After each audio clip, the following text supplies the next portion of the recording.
When I think about the path that I've had to early retirement, it has not been traditional in any sense. When you think about retirement in general, early or not, you think about somebody who has worked at a company for a long time and they've saved up a lot and they declare such and such day is the day they retire, and their colleagues throw them a party and give them a pen or a watch, and off they go into their new life as a retiree. But that has not been my experience at all. And it has made the transition, I don't know, maybe easier because it hasn't been as black and white. So in today's video, I want to share the untraditional experience that I'm having as I move into early retirement, which is also why I have named this channel Retire-ish, because there's always the retirement police out there who will not wait a minute to comment something about how you're not technically retired.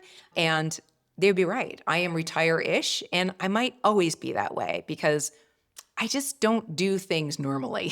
So anyway, that's what I'm going to get into in today's video. So if your path to retirement has been a little less than linear, then keep watching because you're probably going to relate. So I would say that overall, my entire work life has not been traditional because I've never stayed at a company for longer than, I don't know, 5 or 6 years. I did go back to one company 3 times, which is a story for another day. But consecutively, I've never stayed at a company longer than maybe 5 years. And quite honestly, I think I'm being generous there. So I've had a career that looks on paper quite strange. And I have jumped from company to company. I've done a couple of businesses in between my corporate careers. And that is just what my trajectory looks like. So when it comes to retirement calculators where, they want you to put in what you're making and on average what you're saving, like if you made 100,000 a year and you're saving 20% a year, they'll be able to do a nice clean math number for you on, when you'll be at your number. My life doesn't look like that. Nothing in my life generally does. If you looked at my yearly tax returns, like some years I've made great money because I've had the good fortune to work in tech for a lot of my career. And some years I made no money. So it's very bumpy and lumpy. And that's how my career was. And that is how my transition into retirement is also looking. And I'm okay with that. But I wanted to explain how that looks for me, just in case you are not that traditional person who stayed at a job for 30 years, and why I think being retire-ish might be the best thing for a lot of us. And the first part I will share with you is that not everybody is going to meet a number where they can comfortably or safely retire from work knowing that they've got enough in their savings to carry them through the rest of their life. When you hear the average numbers of the average American and what they've saved, it's definitely less than 500,000 in overall net worth, not to mention what they have in like a 401k or a brokerage account. And especially here in the US, retirement is subsidized by the government in terms of Social Security. Hopefully that sticks around. I don't have an opinion one way or the other. But also, we are responsible for our healthcare up until the age of 65. So if you want to retire early, that's a massive expense that Americans have to think about, maybe not so much in Canada or in other areas of the world. So, the thought of retiring early, like there's so many different things to juggle within that. And a few of you have asked me about covering healthcare and how I'm doing it. My husband still has a business. It's like a small online business, and we have healthcare through that business. Just the two of us. We're the only two that are insured, and that works for us. It's still expensive, but it's a pre-tax cost because it's within the company. Anyways, coming back to this idea of untraditional retirement and how I ended up retiring early at this period of time, I will say that it has always been my intention to retire early. I started 10 years ago, like obsessively saving. And when you do something obsessively for 10 years, you generally do see good results from it. But it's more than that because I didn't have a set time or date or number in my head. I knew what I needed to retire, like financially, and I got that. I hit that goal, but that didn't feel at all resolute to me. Like I just kept going and going. And as I've shifted into self-employment in the last 7 years, but really in the last 4 years, 4.5 years, I was previously a consultant in communications. I did that for a couple of years. And then I did a complete 180 and changed my career to becoming an ADHD coach after I got diagnosed with ADHD. And that was like strictly self-employment, me doing my own thing as a solo entrepreneur. And I loved it. It was great. However, I found that at least once a year, I would have to recreate that business, meaning like I would have to come up with new offers. So I was either doing one-on-one coaching, or I was doing group coaching or memberships or digital courses and templates. I've done everything in this context of this business. And at the end of last year, I knew that I would have to recreate the business again. But at this point, I had saved enough, or we had saved enough. This is me being myself, my husband, where I didn't have to recreate it if I didn't want to. And I had lost my mojo to recreate it. Not that I didn't love what I did, but the motivation to do it was changing because I now had enough money that I knew I didn't have to keep doing this. And that has been something that I've been struggling with. So I've stepped away from that business largely as I'm deciding when and if I want to go back to it. But I know that eventually the business will just run itself into the ground if I don't show up and bring energy to it, because I'm a solo entrepreneur. So the experience of me moving into retirement has been somewhat accidental and loosey-goosey. It started, let's say, mid last year, where I thought, I'm going to intentionally slow things down in the business, to the point where I was like, I'm going to take a break from the business. And now in that break, I've got to ask myself, do I ever want to go back to it as I'm here in this new year?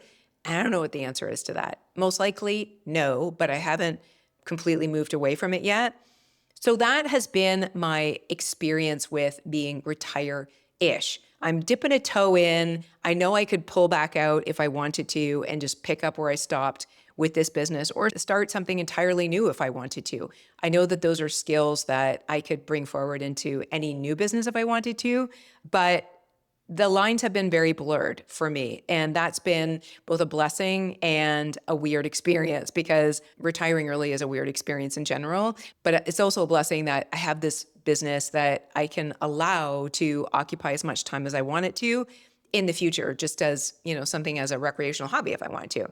And I want to be honest here. Those of you who are in traditional full-time employment, particularly those of you who do not like your jobs, I know if you are even still watching this right now, you're thinking, good God, woman, just retire, okay? Like, rip the Band-Aid off. Who cares about this business? Walk away and just retire. That's what I would do. And I would do that too if I were in a full-time job, probably. I'm not entirely sure. But here's the thing, and those of you who are fellow business owners, you will understand what I mean here. It's harder to walk away from a business that you have poured blood, sweat, and tears into for 4+ years, building like a whole community and a brand, and so many pieces went into this business. It's like, imagine when you're a kid building the most amazing fort, and you love this fort, but you eventually mature into more mature kid things, and you're no longer into playing with forts. Do you like destroy the fort? Do you break it down because you have outgrown fort playing? Or do you leave it there as, a representation of your best efforts at building a fort? Maybe that's a bad analogy, but that's kind of how I feel. I'm looking at this amazing fort that I built a couple of years ago when I was really into fort building. And it's like, how do I blow this thing up and just let it go to smithereens? And it's not a business that I could sell or exit any other way than just closing it down or letting it fizzle out. So that's the story of my retire-ish moment. And I also like the idea of calling myself retire-ish, because even if I close this business down, if I came up with a business idea or like some motivation to either go back to work or to start a new business because the idea gods dropped an idea on me that I just couldn't resist, I would absolutely go back and start a new business in a heartbeat, because I've got the skill, I've got the awareness, and I've got the time to do it. But I don't have that idea or burning desire right now. So I'm like in this liminal space where I'm kind of working, kind of not, don't know entirely what to do next.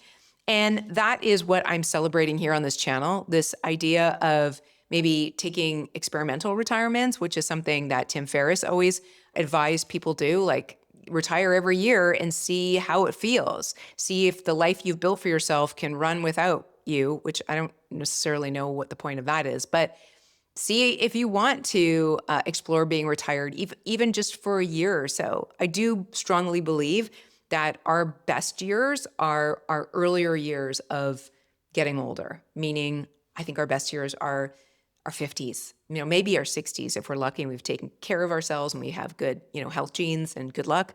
But now is the time to do things beyond just being in front of a computer, which is kind of work that I have. And I know that everybody has a different feeling about work, and your work might feel far more precious to you than mine does.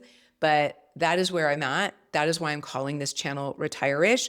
And it's really about my explorations moving into retirement and maybe moving out of it at some point, but more so taking advantage of these years in my 50s to really squeeze the juice out of it and make it the best years of my life.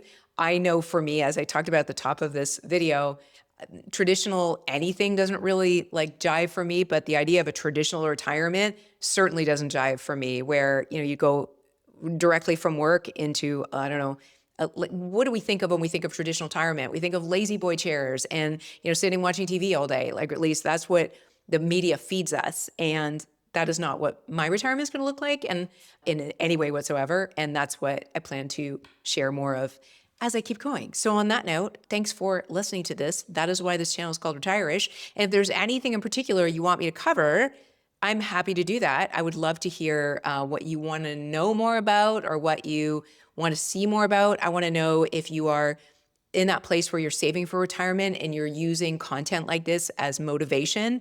And if that's the case, what would help you feel motivated? And if you're already retired, what would you like to see more of on this channel? So on that note, guys, thanks so much for watching.